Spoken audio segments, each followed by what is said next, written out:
السلام علیکم ورحمۃ اللہ تعالی وبرکاتہ۔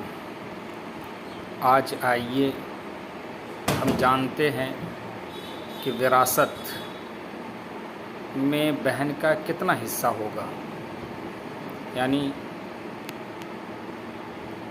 اگر کوئی شخص انتقال کرتا ہے اور اس کی بہن ہے تو کب اس کو اس کے جائیداد، اس کے مال سے بہن کو کتنا حصہ ملے گا۔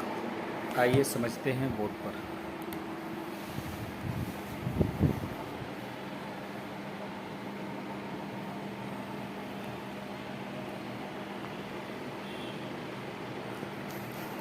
دیکھیے،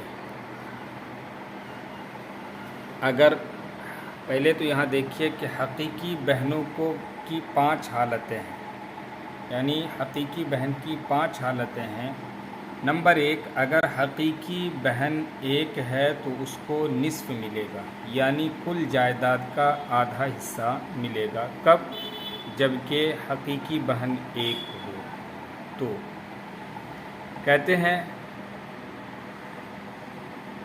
دیکھیے یہاں پر یہ پہلی حالت نصف کی، مثال نصف کی، اخت لاب و ام یعنی حقیقی بہن، ام ماں اور یہاں عم یعنی چچا، تو اس کو نصف دیا اور یہاں پر ماں کو ثلث ملے گا اور یہاں عم جو ہے یہ چچا عصبہ بن جائے گا۔ تو گویا کہ مسئلہ کل 6 سے بنا اور 6 میں یہاں پر نصف دیا 3 کس کو؟ بہن کو، اور یہاں ثلث ماں کو، اور عصبہ ایک بچا، 3 2 5 اور ایک بچا، یہ عصبہ یعنی چچا عصبہ بن کر کے لے لیا۔ دوسری حالت دیکھیے، دوسری حالت کہ اگر حقیقی بہن 2 یا زیادہ ہیں تو ان کو ثلثان ملے گا۔ حقیقی بہن اگر 2 ہو یا 2 سے زائد ہو تو اس کو ثلثان ملے گا، یعنی 2/3۔ اب دیکھیے مثال ثلثان کی، اخت لاب و ام، حقیقی بہن اور یہاں چچا ہے، تو مسئلہ 3 سے بنا، 3 میں سے 2 ثلثان یعنی 3 سے 2 حقیقی بہن کو مل گیا اور 1 چچا لے لیا عصبہ بن کر کے۔ یہ دوسری حالت بہن کی، یہ دوسری حالت تھی۔ اب تیسری حالت دیکھیے کہ اگر حقیقی بہنوں کے ساتھ حقیقی بھائی بھی ہو تو حقیقی بہنیں عصبہ ہوں گی، بھائی کے ساتھ عصبہ ہو جائے گی، اس لیے کہ رشتہ میں برابر ہیں اور ایک بھائی کو 2 بہن کے برابر حصہ ملے گا۔ دیکھیے عصبہ والی مثال بہن کا، اخت لاب و ام 4، یعنی کتنی بہن ہیں؟ حقیقی بہنیں 4، اخ لاب و ام اور 1 حقیقی بھائی۔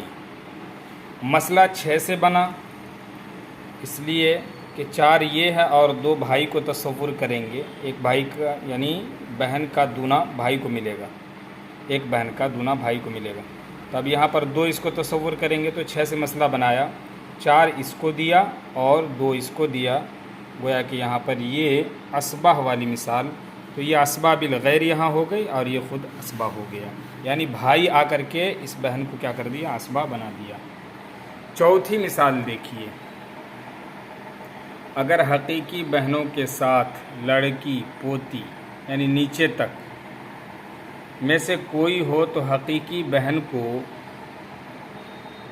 لڑکی اور پوتی وغیرہ کا حصہ دینے کے بعد باقی ماندہ ترکہ ملے گا، اس حالت کو عصبہ مع الغیر کہتے ہیں، یعنی عصبہ مع الغیر۔ اخت لاب و ام، اور یہاں پر بنت ہے، یہ میت کی لڑکی ہے، اور یہاں پر حقیقی بہن ہے۔ دیکھیے اب یہاں گویا کہ مسئلہ 2 سے بنا، اب 1 اس کو یعنی عصبہ بن کر کے گویا کہ اب یہاں پر لڑکی کو نصف دے دیا، اکیلی ہے اپنے درجے میں تو نصف دیا، اب یہاں پر 1 بچا تو 1 اس کو دے دیا، یہاں حقیقی بہن کو دیا۔ دوسری مثال دیکھیے، اخت لاب و ام اور بنت الابن، یعنی یہ حقیقی بہن اور یہ جو ہے پوتی 3، تو یہاں پر ثلثان اس کو، اور یہاں یہ اسبا مال غیر، تو مسئلہ 3 سے بن کر کے ثلثان سے یعنی 2/3 2 اس کو مل گیا اور اسبا مال غیر ہو کر کے ایک بہن لے لیا۔ 5ویں حالت اور بہن کی 5ویں یعنی آخری حالت حقیقی بہن کی دیکھیے کہ حقیقی بہن اور بھائی، لڑکے، پوتے، اب نیچے پر پوتے، سکڑ پوتے اور باپ دادا اوپر تک پر دادا، سکڑ دادا اس طریقے سے کی موجودگی میں ساقط ہو جاتے ہیں۔ یعنی حقیقی بہن اور بھائی، اگر میت کا کوئی لڑکا اور پوتا وغیرہ موجود ہو یا باپ دادا وغیرہ موجود ہو تو ایسی صورت میں حقیقی بہن کیا ہو جائے گی؟ ساقط ہو جائے گی۔ اگر لڑکی رہے گی تو لڑکی رہے گی تب تو اس کو ملے گا، لیکن حقیقی بہن ہے اور اس کے ساتھ حقیقی بھائی ہو یا بہن اور میت کا لڑکا یا پوتا یا باپ یا دادا اگر کوئی موجود ہو تو یہ دونوں ساقط ہو جائیں گے۔ سقوط کی مثال دیکھیے، اخت لاب و ام اور ابن، یہاں چونکہ میت کا لڑکا ہے تو اب یہ کیا ہو جائے گی؟ ساقط ہو جائے گی، اس کو کوئی بھی حصہ نہیں ملے گا، ایک سے مسئلہ بنا کر کے یہ لڑکا لے لے گا۔ اس کے بعد اخت لاب و ام، حقیقی بہن، یہاں پر اب یعنی باپ دادا موجود ہے۔ آپ نے پڑھا تھا کہ حقیقی بہن اور بھائی، لڑکے پوتے نیچے تک اور باپ دادا، یہ دیکھیے باپ دادا کی موجودگی میں یہ کیا ہو جاتے ہیں؟ ساقط ہو جاتے ہیں۔ تو اب یہاں حقیقی بہن کو کچھ بھی نہیں ملے گا بلکہ یہاں پر باپ کلا پورا جائیداد، پورا مال لے لے گا۔ یہ گویا کہ دیکھیے حقیقی بہن کی 5 حالتیں